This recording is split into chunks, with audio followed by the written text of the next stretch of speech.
কালীগঞ্জ বিধানসভা উপনির্বাচন বিপুল জয় মমতা বন্দ্যোপাধ্যায়ের প্রার্থীর, তৃণমূল কংগ্রেসের প্রার্থীর।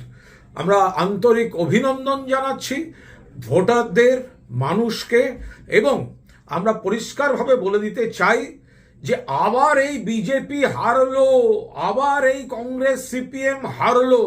চূড়ান্ত সাম্প্রদায়িক ভেদাভেদ বিষমূলক প্রচার করেছে। ওখানে সুকান্তবাবু, শুভেন্দুবাবু সবাই গেছেন। আমাদের শ্রদ্ধেয়া মমতা বন্দ্যোপাধ্যায়, আমাদের সর্বভারতীয় সাধারণ সম্পাদক অভিষেক বন্দ্যোপাধ্যায়কে যেতে পর্যন্ত হয়নি। মানুষ সঙ্গে আছেন, আমাদের সাংগঠনিক নেতৃবৃন্দ, তৃণমূল স্তরের কর্মীবৃন্দ এবং মানুষ।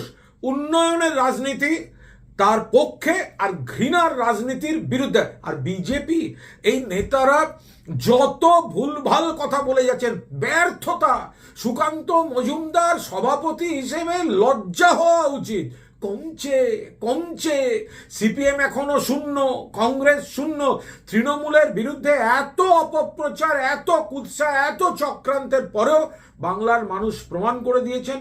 কেন্দ্রের নির্বাচন কমিশন, কেন্দ্রীয় বাহিনী দিয়ে ভোট হলেও গত ভোটগুলোর সঙ্গে তুলনা করে দেখুন, তৃণমূল বাড়ছে আর বাকিদের কমছে। বিজেপি কমলো। ব্যর্থতা কার?